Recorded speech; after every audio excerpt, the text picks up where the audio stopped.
All right, welcome to the Bears Den, presented by War Media and Sports Zone Chicago. This is the midseason report. Even though, there's 10 games, there's 7 to go. Still kind of feels like a good point to reflect, look ahead into what it was and what the season has been so far. I am Saul Rodriguez, joined by my co-host as always, Joe Tanksley, who you've seen, of course, on all Bears coverage on War Media, as well as Shawn Sierra, who's our head Bears reporter.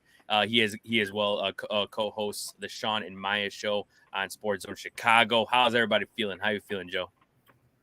I'm doing pretty good, man. I can't complain. The Bears got to win. I'm anxious to get Justin back under center and see what the rest of the season holds. Exactly, and that's the way I see it right now. Like, even though it's hard to be optimistic as a Bears fan, right? But with 7 games left in the league and the way it's going, no matter how hard the schedule is, I know it's hard, but I still think there's going to be some good games, especially with Justin Fields is going to be able to keep the Bears in. So we'll see what happens. Shawn, how you feeling, man? I'm excited. I'm excited for the rest of the season. Here's a really good chance for us to see what Justin's made of. All right, here's a really good chance for him to shut up the critics. People say, yeah, I don't pay. I turn off my social media. I do this and that. I get it, but your friends don't. Your family doesn't. Mm-hmm. Okay, so they see everything. So, and Justin is a competitor, and he's not blind, right? He's out there watching Tyson Bagent go 2-2. He's hearing it, and I hope and I anticipate Justin coming out and balling. All right, if you're a competitor, I think Justin realizes that Tyson isn't the guy to replace him, but you got to get better on your own, and I think that's what's important to Justin. That should be important to Justin. I hope it's important to him, and he comes out and he balls. And we got the next 4 games. We just talked about it before we came on the air. Next 4 games are against teams with winning records. All right, so here's a good chance if Justin can ball out and really, really solidify his spot as QB1 and force the team not to draft a quarterback. Hey, more power to us. So I'm excited for the rest of the season. Yeah, and I'll tell you one thing too is that he looks ready to play. I mean, the dude's dancing in the in what I guess was in the clubhouse, right? He was having a good time. So that dude looks like he's ready to play. I mean, we saw him in practice. There was plenty of tweets I saw of him looking good, throwing the ball and stuff like that. So I'm definitely excited to see him. I've had enough of the Bagent stuff, even though he's a good story, and I understand, why he was exciting to watch and all this, blah, blah, this, but too many turnovers and just not enough, honestly, there to me be like, hey, they're considered. No. I'm glad that kind of whole talk about like, oh, the Bears are going to have, even though it wasn't us, but like having that conversation in the background of there might be a quarterback. No. I mean, it really brought a lot of meatball stuff out. That was just annoying. And, quite frankly, it doesn't make any sense. Just a lot of ignorant thoughts about football and, what we're watching and what we're seeing, every Sunday, Thursday, and Monday sometimes. But, I'm excited for that, that chapter to be over, and I don't hate against Tyson Bagent, he created this opportunity and he's making the most of it. Undrafted from Division II. I think he proved that he could play in this league, but it's just not as a starter. Exactly, and yeah, all due respect, like the dude, he for as much as where he came from and what he's done, he definitely proved he can be in this league and be a good backup, and I think and he will be, and you never know, he might get a chance at starting somewhere, whether it's wherever it is that he might be in the future, but. For you guys overall, what's your thoughts on the first 10 games of the season? Like I said, the Bears are 3-7. You can make an argument that's more wins than some people would have expected at this point. But what have you thought overall? I mean, there's been a lot of stuff that has happened throughout the season. I almost feel like we've gone through multiple seasons at this point because you go from people thinking Justin Fields calling out the coaches, Jalen Johnson asking for a trade, Chase Claypool gets traded. Eberflus not knowing how to say Justin Fields is out on Thursday Night Football. So how do you guys feel after these first 10 games of the season? How do you feel, Shawn? Still up in the air. I mean, the one thing I'm not up in the air is Justin Fields. Justin Fields, in my opinion, is our guy. Justin Fields, in my opinion, is the guy to get it done. The problem is that you need someone to develop it. Okay.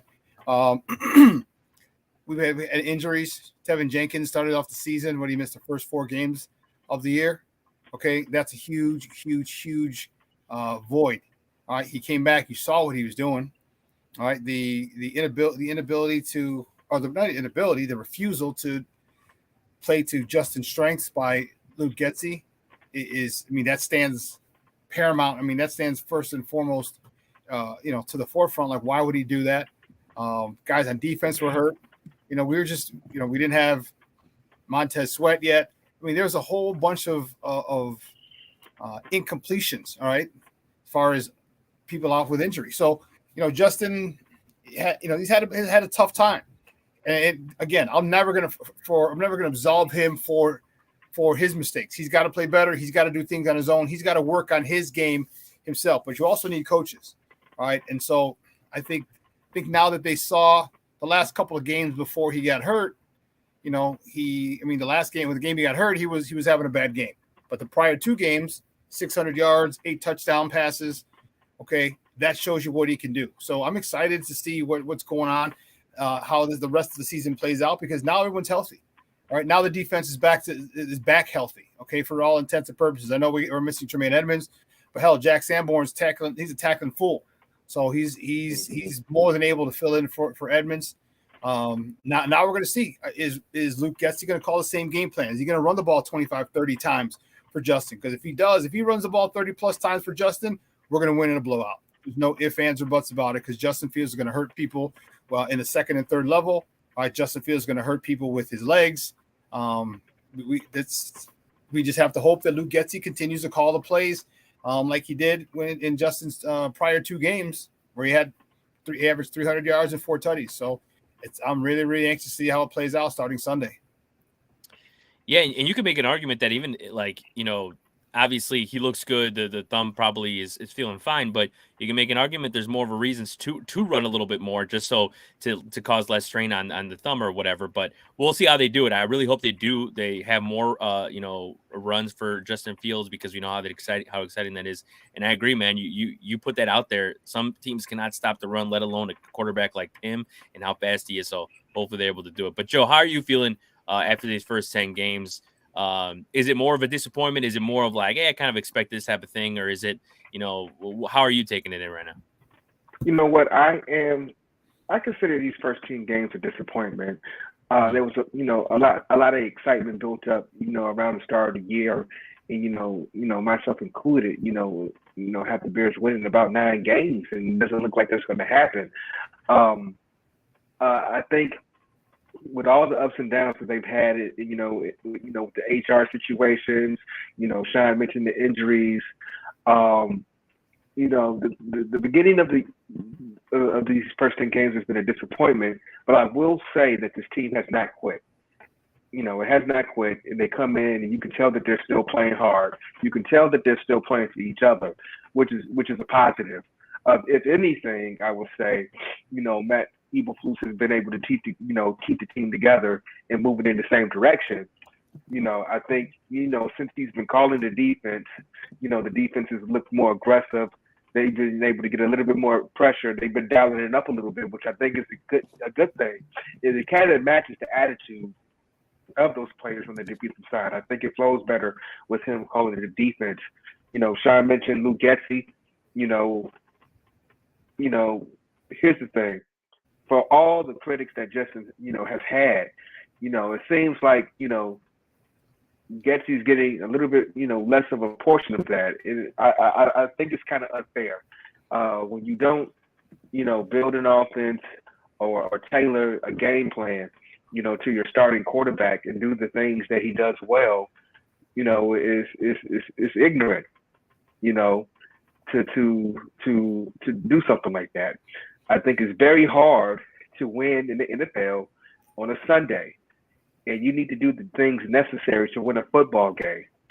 And sometimes, running your system or trying to force feed your system is not going to placate that. It's not going to help that.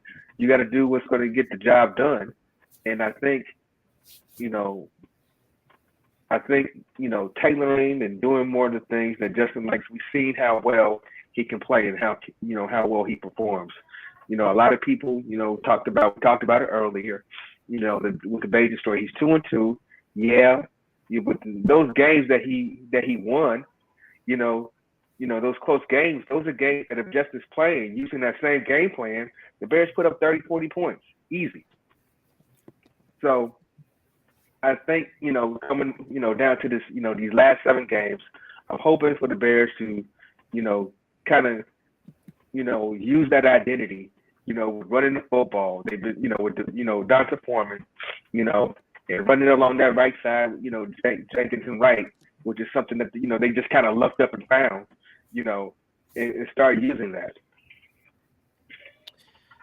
Yeah, 100%. I think it's one of those things too, is that, a lot of people look at the coaching staff and they always just pinpoint a guy. And I get it to a certain extent when it comes to the offense. Luke Getsy, I know it does most of the calling, but like it also has to do with execution as well. I think what some people don't talk about as well is like, even like, for example, like with the whole Justin Fields thing, it's like, I still believe to my very core that at the end of the day, if he had better coaching, he would be in a different position.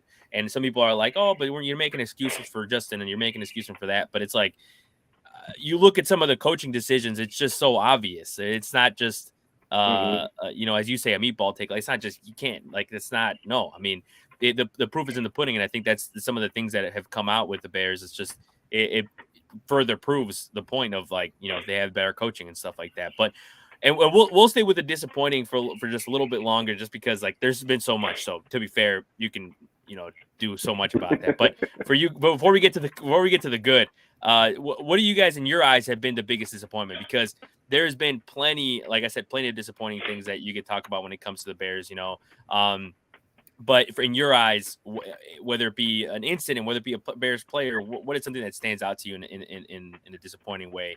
We'll start with you, Shawn. A couple things. One, the inability to tailor the offense around Justin, but 2, Justin's inability to work on things himself. All right, Justin's got to do a number on himself. I don't see the desire, all right, that to be great. I see the want to be great, but I don't see the desire. I don't see the relentlessness to be great. If he did, he wouldn't. His dropbacks wouldn't be so casual. His timing would be much better. All right, he'd make his reads quicker. He'd run out of the pocket or step up in the pocket and use his legs more, right? Because that's when he's most effective. And you know what? There's got to come a point in time, like he said. He said, I may just have to say F it and go and play. That's what he needs to do. All right. And if for him, he can't read defenses, people, don't ever talk to me again because you don't know football. He's held DBs, he's held linebackers, he's moved DBs and moved linebackers with his eyes and waited for windows to get open to hit receivers. So he's able to read defenses. Okay. So the situation is like he's got to. I need to see him do more. I need to see him get back. I need to see him hit slants. I need to see him do a lot of other things, or demand it. Demand it in meetings during practice every week. I mean, if you demand it, he's going to put it in. I don't think what offensive coordinator is going to say, you know what? Nah, I'm not going to put in what you like to run. If you know what I mean? If he demands, say, I need some slants. I want to hit DJ Moore quick. All right. We've seen DJ Moore take a slant to the house. We've seen him take a screen to the house. Give me some slants. Give me some curls. Give me some ins. Give me some crossing routes. These are the things that are staples of the Green Bay offense that that has killed us for the last 30 freaking years. Okay, now we have a guy who calls it. Why isn't he calling that for us? Why don't we have Tyler Scott and Velus Jones, or Tyler Scott and Darnell Mooney running crossing, pick routes, mesh routes? All right, the inability to tailor this offense to the talent that we have is probably the biggest disappointment that I have, closely followed by Justin Fields not demanding that we do more stuff. Yeah, and you're right, Shawn. When we said it before, like, he's not blameless in the whole situation. I just think a lot of people like go a certain way with it. But you're right. I mean, you of all people have said it from both sides of the ball, and when it comes to coaching and playmaking, that he definitely has to not only demand more and because it's how much you want it. If you want something to happen with the offense, you have to speak your mind, especially a quarterback. You have so much power when it comes to speaking your mind and all that. So I definitely agree that, Justin Field kind of has to demand more. But Joe, what about you? The first 10 games, what's something that has stood out to you, whether it be a player or just a certain situation with the Bears? I'm kind of disappointed in the lack of pressure that the defensive guy has gotten. Yannick Ngakoue, is a big, free agent signing, and he hasn't managed to get to the quarterback as much as we like. And I think a lot of that is dictated on the kinds of games that we've been in so far. But I've been disappointed in that. I think Ryan Poles did a good job of addressing it and bringing in Montez Sweat, and I think that's going to change. For the rest of the season. I would like to see some more turnovers on the defensive side of the ball. And like I said, with Montez Sweat, who Poles called a multiplier, I think we're going to start to see some more of those things. And offensively, I feel like like Shawn. I think we need to, not we, but they, Getsy needs to figure out a way to. He knows how to do it. We've seen him do it before, but consistently, create these game plans that's going to play to the strength of Justin Fields. And, Justin Fields has also, has to want it. This is his career, and he's got a lot of haters out there right now, naysayers out right now. And, I think it's just time to show and prove. A lot of people, are getting caught up in, what's happening around the league. And, every team is a different situation. Right now. And right now, Justin Fields has not been put in the best situation. He couldn't help last year that, Poles tore the team down and wanted to tank. That's not on him. That's on the front office. They ripped the team to the studs, not Justin, And so, a lot of people want to point out that QB record, but that wasn't on him. They were trying to get the number one pick and get, draft capital. But going forward, I think it's very imperative for Justin, to hone his skill and play the way that he's capable of playing. Yeah, 100%. I think he's definitely going to have the opportunity now, as we know, as we head down here the 7-game stretch, because that's the one thing I'm looking forward to the most. It's just him. It's very obvious, but the one thing I'm looking forward to the most is just seeing how he plays, because obviously, as many people have said, he's playing for a spot here. Some people have even gone as far as said, I've seen it on big TV shows, of going as far as saying that what he does is not as important as it was at the beginning of the season because the Bears have already moved on. I don't believe that. I think the Bears are still going to scout him, see what he's doing the rest of the season. I think he still has a lot to play for, and he will, play for that. So, this is a good point you made. This is a good point you made about the team already moving on and thing, and I've heard that same thing. And if Justin can come in these next 7 games, and we've mentioned you're playing teams with winning records, this week, the Lions, the Vikings, teams in the division, just to name a couple. If you could come out there and play well, you start checking off those boxes, what you want to see in the quarterback, that makes this upcoming draft, with the picks that they're going to have, this Justin playing well puts the Bears in a position to be so much better, and that's what real fans should want. This was, there's teams that go out there and draft quarterbacks every single year, and don't get anything. They don't get anything, but you do have to build with the players that you have, and you have to figure out a way to develop them, and that's something that the Bears have been traditionally bad at. Yeah, exactly. So that's the one thing. It's like people don't look at that or don't say it, is the fact that there's a lot that's going into the rest of the season, regardless of the record, regardless of that. There's plenty of stuff out there that the Bears fans could cheer for and have to look forward to. But something else I want to ask you guys about is on the positive side, surprises, because there has been some surprises, for the first 10 games, whether it be, as the aforementioned Tyson Bagent, as well as Dante Foreman. He's had some good games. Hell, even the trade for Montez Sweat, as you mentioned him as well, Joe, might have been a little bit of a surprise for some people, and of course they extended him. But what has been some of the biggest surprises in your eyes, Shawn, so far in the first 10 games? The depth of it wasn't really a surprise. It was more of a relief. Is the depth of the running back room, right? The depth of running back. I don't think Roschon John has really taken off like I think he will in seasons to come. But I think the fact that you signed Dante Foreman he's a winner. He's a baller. All right. He had 900 yards last year after the midway point when they traded Christian McCaffrey when he was on the Carolina Panthers. All right. I think that's one of the biggest positives or certain, but it's not a surprise because we knew what he could do. Also is Braxton Jones. All right. He came back and man, he's able to anchor. I've watched plenty of times people tried to bull rush him to no success. All right. And that was his Achilles heel.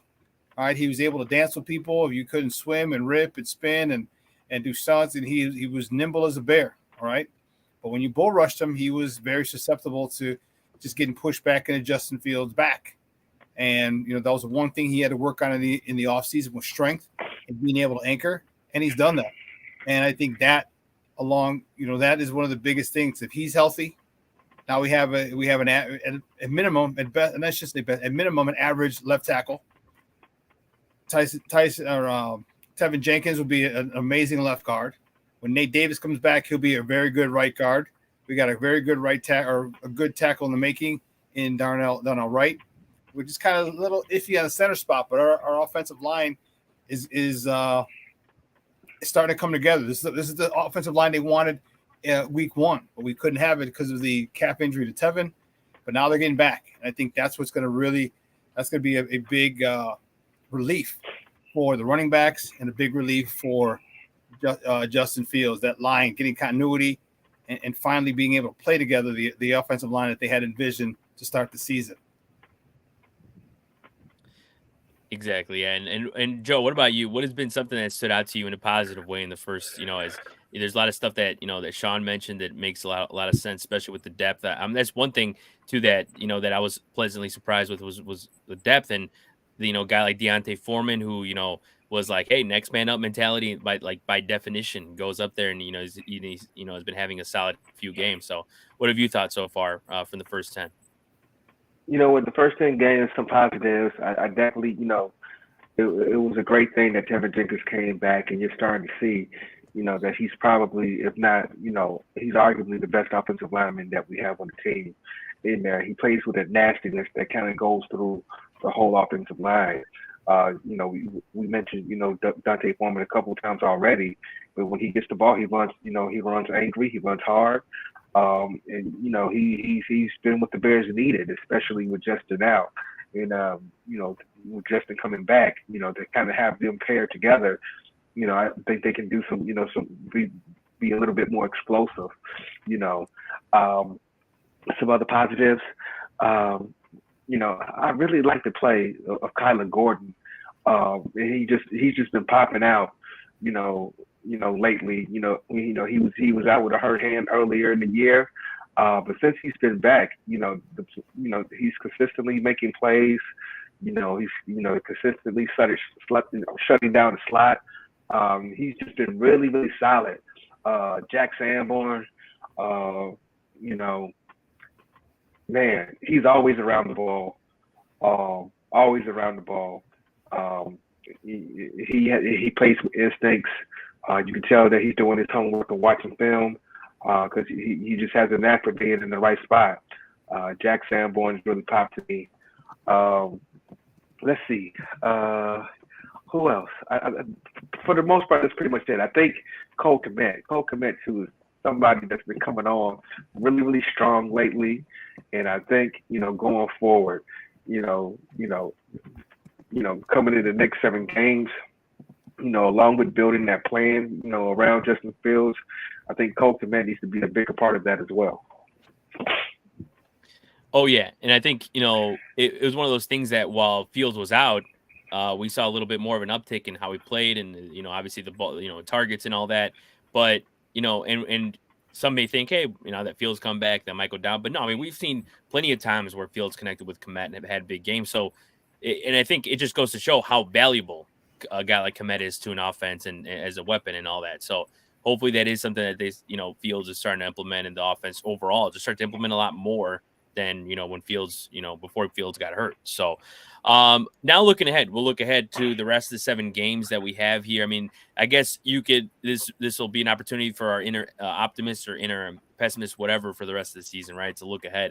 But For a little more in general, what matchup stands out to you guys in these last 7 games?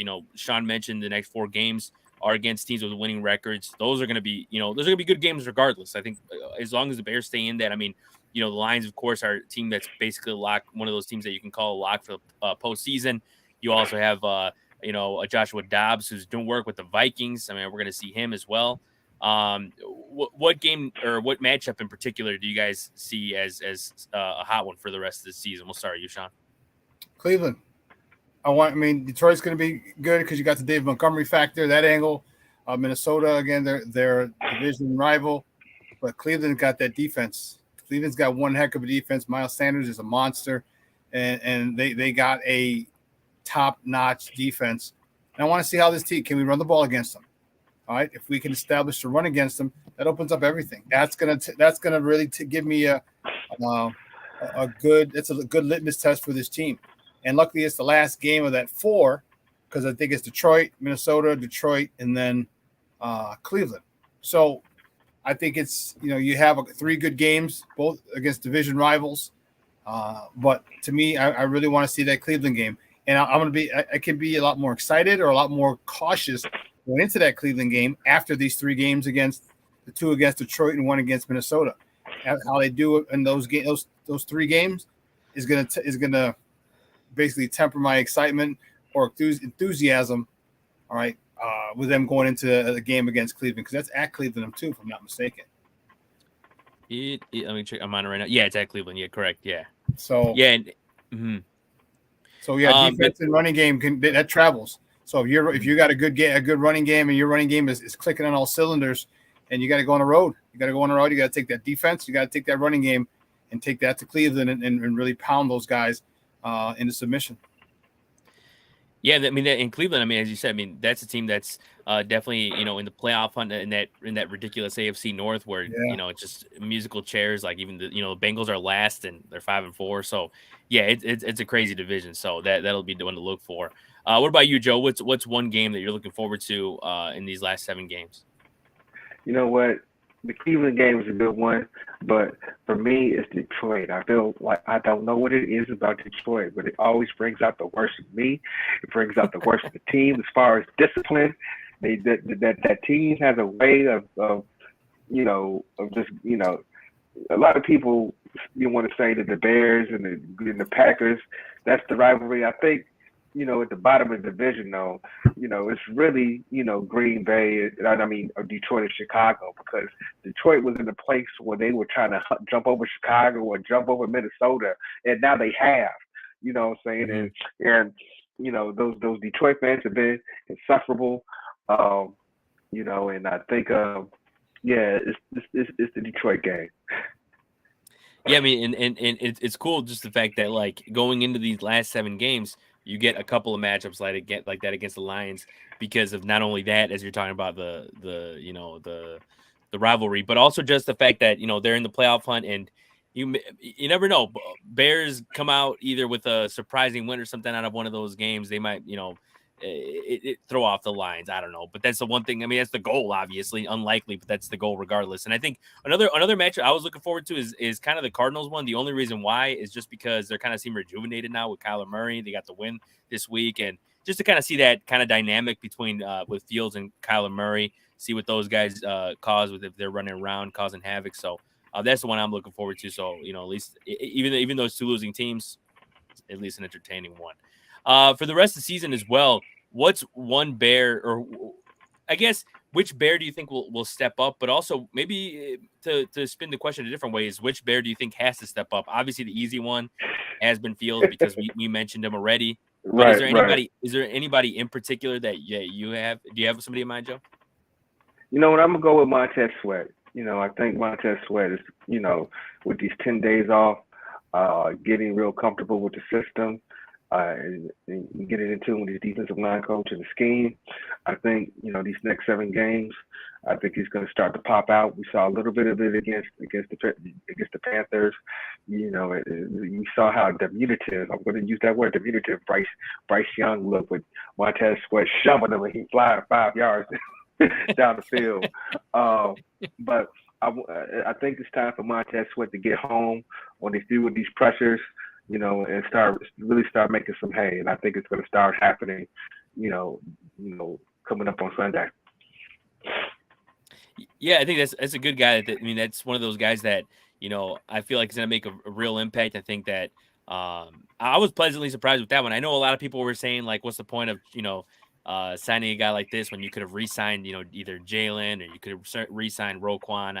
I definitely understand those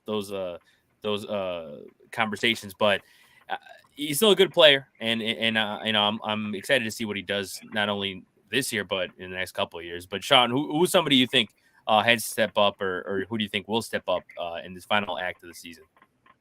Darnell Mooney needs to. It's a contract year, and I was going to say DJ Moore, but DJ Moore doesn't get targeted enough. I fail to understand why he doesn't have double-digit targets every game. To me, that's mind-boggling. All right, that's mind-boggling. I don't care if he's double-teamed. I don't care if he's even triple-teamed. All right. With that being said, other people need to step up, and that other people, literally one person, is Darnell Mooney. You're in a contract year. You want to get paid. Do you want to stay here? Question. And even if you don't, you still want to have good tape and say, okay, and have a team be adamant about, bringing you on and signing you and giving you some money. This is your career. All right. Football is finite. It's going to end at some particular point. You want to get as big a contract as you can. And I think the better he plays, the better his offense is. And I think he's one guy who can really raise the load for DJ Moore and kind of help DJ Moore with more catches or get more catches. Because if you start hitting Darnell Moore, all right, people will say, okay, well, now Darnell Moore can beat us.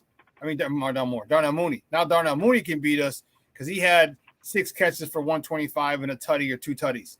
You know what I mean? And now you're kind of torn. Do you go back and play straight up? Because if you do play straight up and stop shading DJ Moore, well, then DJ Moore can really do a number on you, as we've seen so far. And if you don't, and this is where they need to step up. I mean, just like we talked about Montez Sweat, making it easier and having other people eat on a defensive line because now everyone has to focus on him. Well, here's where Darnell Mooney needs to make his money. Everyone's doubling and shading toward DJ Moore. Well, now you got to eat, kid. You got to eat, and we need that now in the second half of the season. Yeah, and you mentioned DJ Moore. That was one of those guys that when I was thinking about this, I was like, man, maybe DJ Moore get us up. But then I was like, no, actually, no, because he doesn't control how many times he gets targeted. And you mentioned and you said it best. It's like you got to keep targeting him because it's one of those things too. Is he does his job when he gets targeted? We saw a few weeks ago, like had 8 receptions from those 9 targets. Had 305 against New Orleans. So all you got to do is throw the ball to him. He'll catch it. So. Yeah, crazy idea. Throw it to the best receiver you have. Crazy idea. Exactly. But another thing too is that everyone is, just a storyline the whole season long. Is the draft obviously is where the Bears will end up in the draft. And in the last 7 games, you think it's going to affect where the Bears? Like, do you think the Bears will have 2 top 5 picks, or is that kind of in the past already? You think that do you think by any chance the Panthers maybe win? I mean, it doesn't look like it. But do you think they'll win a couple more games than a lot of people expect them to? And, the Bears maybe, I don't know, they get the 4th pick. I don't know. What does it look like to you right now, Joe, the type of picks the Bears are going to get? You mentioned it early. The Cardinals do look rejuvenated with Kyler Murray, and I think they're going to play themselves out of the top 5. And I think, the Panthers getting that number 1 pick, which will ultimately be the Bears, I think that's going to be a lock. We just talked about, the next 7 games, and I'm thinking, the Bears could, possibly play themselves, out of that top 5, so we'll end up, with a top 10 pick and number 1, of course. But I think, I think I can foresee the Bears, playing themselves out of 2 top 5 picks, I agree. Yeah. What about you, Shawn? What do you see where the Bears will end up at the end of the season? See, they have a top 3 pick and then maybe a top 10 pick. And I hope they have a top 10 pick. I mean, I'm tired of, let's tank. No, how about we get better and the people that we have on our team now develop, gain more confidence, get more in the scheme and the system. All right. We've seen Javon Dexter. We've seen Zach Pickens grow. Why not have them start becoming monsters in the middle? In addition to Billings, who they re-signed this year because he's a monster in the middle. So now all of a sudden you got Montez Sweat, okay, coming from one side. You have the pocket collapsing from the inside. All right, Yannick Ngakoue, can you collapse the pocket from the other side? We're going to see. All right, I think let's not worry. Stop trying to get top 10 picks. We already have one. All right, with Carolina's pick, we're going to get it. But I want to see development. I want to see growth. I want to see symmetry. I want to see chemistry from this team. And the downside of it is that our pick is going to fall 8, 9, 10, 11. Who knows? But it still doesn't stop us from, we can still hope and pray for Carolina to get the number 1 pick, which is coming to us. And then we can trade it, all right, to whoever's number 3 or 4. And, we can still we're going to get a haul of draft picks, and most likely one player that we can plug in. So I think we got a top 3 pick and then a top 10 pick.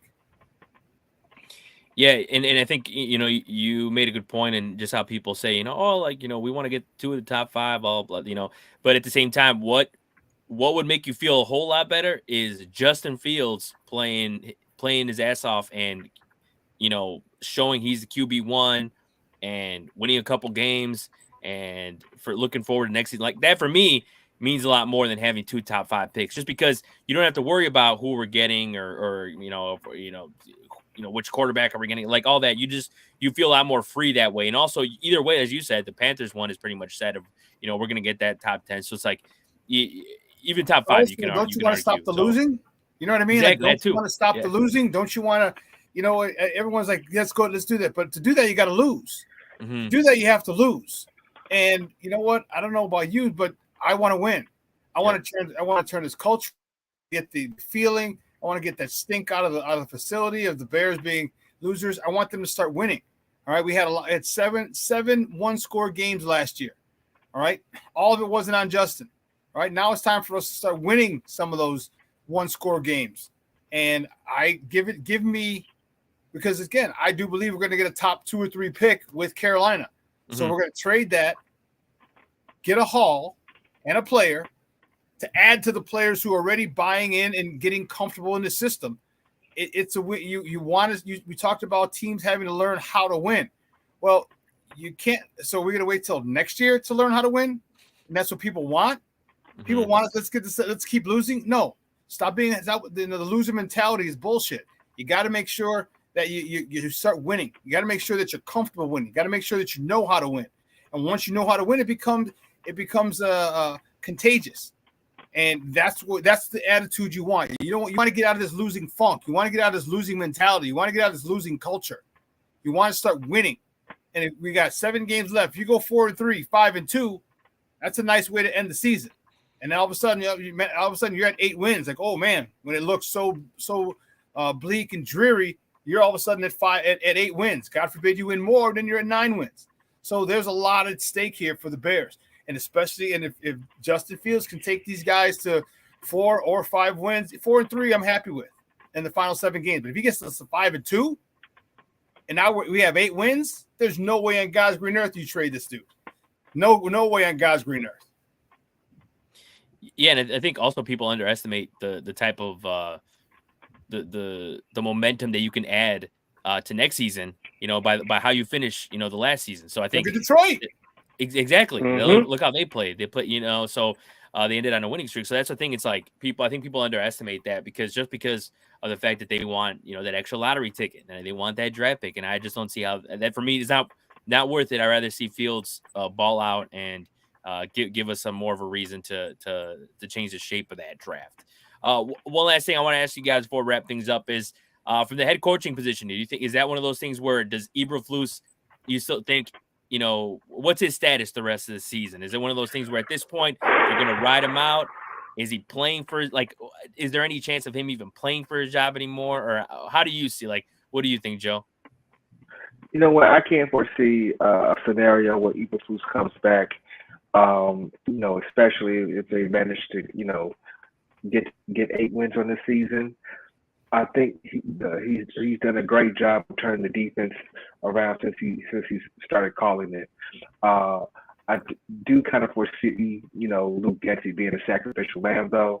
I don't think he's gotten the most that he could have out of his offense. with the new weapons and DJ Moore, and utilizing Justin Fields' strengths.